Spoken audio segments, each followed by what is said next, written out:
ইয়া হাইয়ুন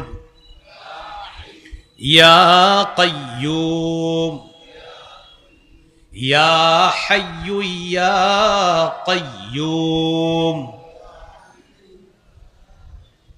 আপনাদের যাদের যত সমস্যা আছে এই দুইটা নাম আল্লাহকে আগে বলবেন অনেকক্ষণ, আরবিতেই প্রথমে বললেন ইয়া হাইয়ু ইয়া কাইয়ুম ইয়া হাইয়ু ইয়া কাইয়ুম ইয়া হাইয়ু ইয়া কাইয়ুম, এইভাবে বলে বলে এরপরে বাংলায় বলবেন ও চিরঞ্জীব রব আল্লাহ, ও চির প্রতিষ্ঠিত রব আল্লাহ, আপনার নবী বলছে এই দুই নাম নিয়ে দোয়া করলে আপনি দোয়া কবুল করেন। আমার তো মেয়েটার বিয়ে হচ্ছে না, আল্লাহ আমি কত পেরেশানির মধ্যে আছি, আপনি একটু বিয়ের ব্যবস্থা করে দেন। আমার দোকানে বরকত হচ্ছে না, ইয়া হাইয়ু ইয়া কাইয়ুম, ও চিরঞ্জীব রব আল্লাহ, ও চির প্রতিষ্ঠিত রব আল্লাহ, আমার ব্যবসায় বরকত দিয়ে দেন। আল্লাহ আমি আগে কৃষি ক্ষেত করতাম, অনেক ফসল পাইতাম, এখনো আমি কৃষি কাজ করি, তো আগের মতো ফসল পাচ্ছি না, আল্লাহ আপনি আমার ফসলে বরকত দিয়ে দেন। রাসূলুল্লাহ সাল্লাল্লাহু আলাইহি সাল্লাম বলেন এই দুই নাম হলো ইসমে আজম, ইজা দুইয়া বিহা আজাবা, এই দুই নাম নিয়ে কোনো বান্দা যদি দোয়া করে সাথে সাথে আল্লাহ দোয়া কবুল করবে। তাহলে হাইয়ুন কাইয়ুম এগুলা হলো কি ইসমে আজম। সূরা বাকারার 255, সূরা আলী ইমরানের 2 নম্বর আয়াত, সূরা তাহার 111 নম্বর আয়াত, এই 3 আয়াতে হাইয়ুন কাইয়ুম আছে। দেখুন সূরা বাকারার 255 নম্বর আয়াত যেটা আমি তেলাওয়াত করছি, আল্লাহু লা ইলাহা ইল্লা হুয়াল হাইয়ুল কাইয়ুম। সূরা আলী ইমরানের 2 নম্বর আয়াত, আলিফ লাম মিম, আল্লাহু লা ইলাহা ইল্লা হুয়াল হাইয়ুল কাইয়ুম। সূরা আলী ইমরানের 2 নম্বর আয়াত। সূরা তাহা 111 নম্বর আয়াত, ওয়া আনাতিল ওয়ুজুহু লিল হাইয়িল কাইয়ুম। এই 3 আয়াতের মধ্যে আল হাইয়ুল কাইয়ুম এই দুইটা ইসমে আজম আছে। এই 2 ইসমে আজম নাম নিয়ে যারা আল্লাহর কাছে দোয়া করবে আল্লাহ তাআলা তাদের দোয়া কবুল করবে। আল্লাহ আমাদেরকে আমল করার তৌফিক দান করেন। এইগুলো আল হাইয়ুল কাইয়ুম। এরপরে আল্লাহ তাআলা বলেন লা তাখুযুহু সিনাতু ওয়ালা নাওম, তন্দ্রা তাকে স্পর্শ করে না, নিদ্রা তাকে স্পর্শ করে না। তন্দ্রা কাকে বলে?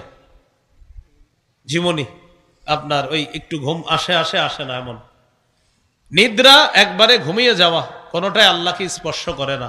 ইবনে মাজার হাদিস, ক্বালা রাসূলুল্লাহি সাল্লাল্লাহু আলাইহি ওয়াসাল্লাম ইন্নাল্লাহা লা ইয়ানাম ওয়া লা ইয়ানবাগি লাহু আইয়ানাম।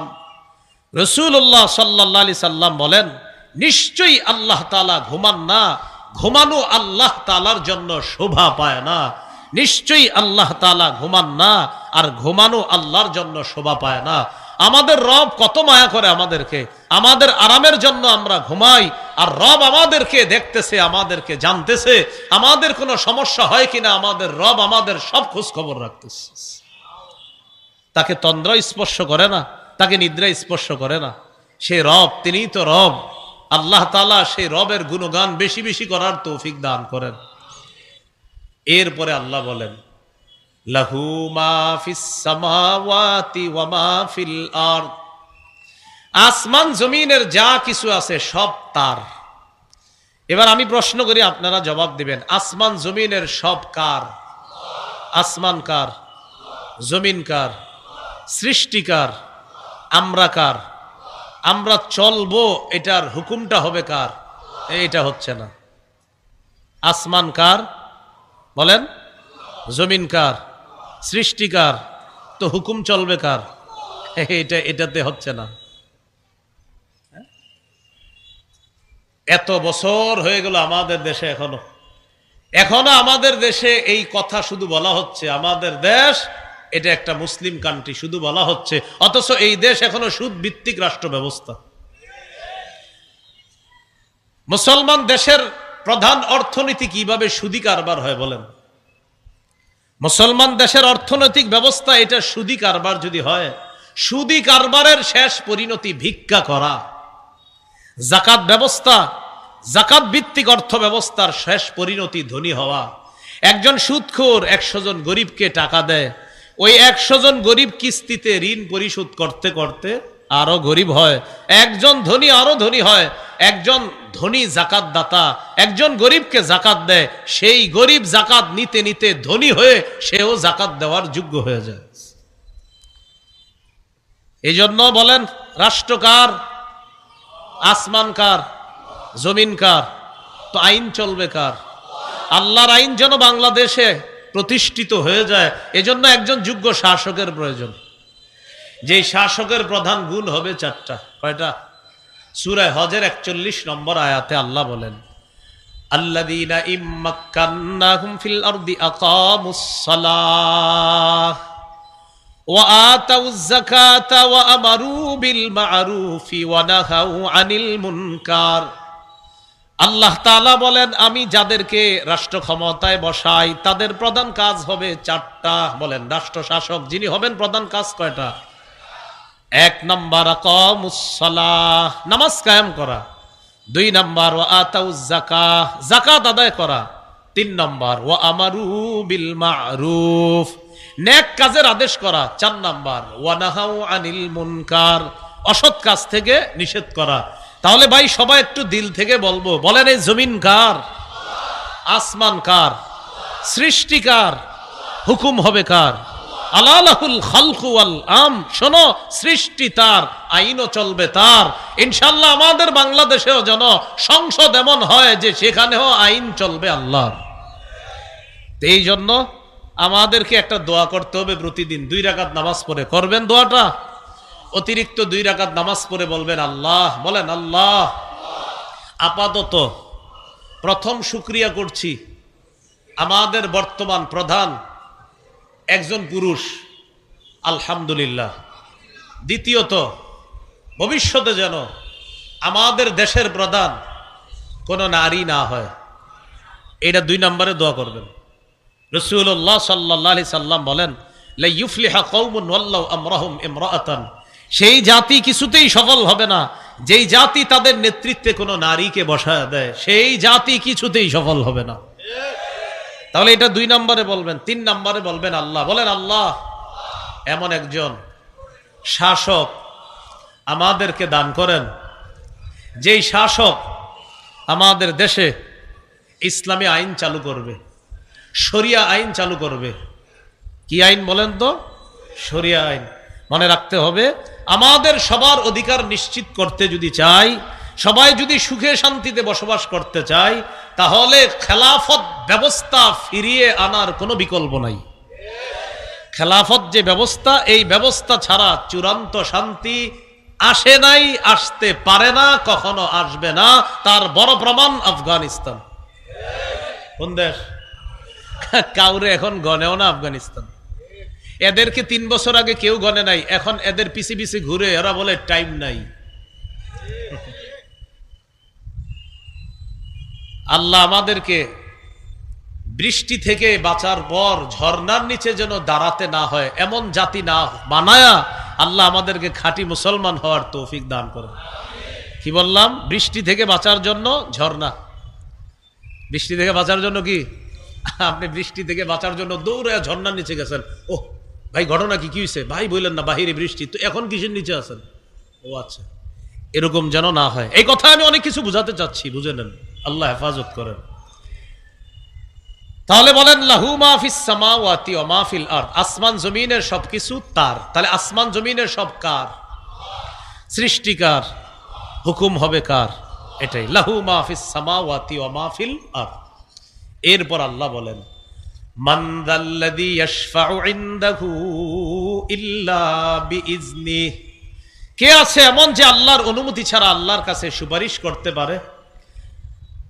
আল্লাহ তাআলা সূরা নাজমের মধ্যে বলেন, ওয়া কাম মিন মালাকিন ফিস সামাওয়াতি লা তুগনি শাফাআতুহুম শাইআ ইল্লা মিন বা'দি আইয়া আযানাল্লাহু লিমান ইয়াশাউ ওয়া ইয়ারদা। আসমানে কত ফেরেশতা আছে, তাদের সুপারিশ কোনো কাজে আসবে না। তবে আল্লাহ যদি অনুমতি দেয়, যার জন্য অনুমতি দেয়, যার পক্ষে অনুমতি দিবেন, তার জন্যই সুপারিশ কাজে আসবে। আল্লাহ যেন আমাদেরকে রসুলের সেই সুপারিশ আমরা পাই, আল্লাহর হুকুমের পরে আল্লাহ সেই উম্মত হওয়ার তৌফিক দান করেন। ইয়ালামু মা বাইনা আইদিহিম ওয়া মা খালফাহুম, তাদের সামনে পিছনে ডানে বামে যা কিছু আছে সব আল্লাহ জানেন। ওয়ালা ইউহিতুনা বিশাইইম মিন ইলমিহি ইল্লা বিমা শাআ। এটা আমার সাথে একটু বলেন, বলেন। মানুষ বেষ্টন করতে পারবে না, ধারণ করতে পারবে না আল্লাহর এলেম। ততটুকু ধারণ করতে পারবে যতটুকু আল্লাহ চায়। ওয়ালা ইউহিতুনা বিশাইইম মিন ইলমিহি, তারা আল্লাহর এলেমের কিছুও ধারণ করতে পারবে না, তবে ততটুকু পারবে ইল্লা বিমা শা, যতটুকু আল্লাহ চায়। আল্লাহ কতটুকু চায় একটু দেখি। সহিহ বুখারীর 122 নম্বর হাদিস। রাসূলুল্লাহ সাল্লাল্লাহু আলাইহি সাল্লাম এই হাদিসে কিছু আয়াত আনছে, আবার নিজের কিছু বক্তব্য আছে এখানে নবীজির। মুসা আলাইহিস সালাতু ওয়াস সালাম খজিরকে বললেন, বুখারীতে খজির আছে, তাফসিরে জালালাইনে খিজির আছে।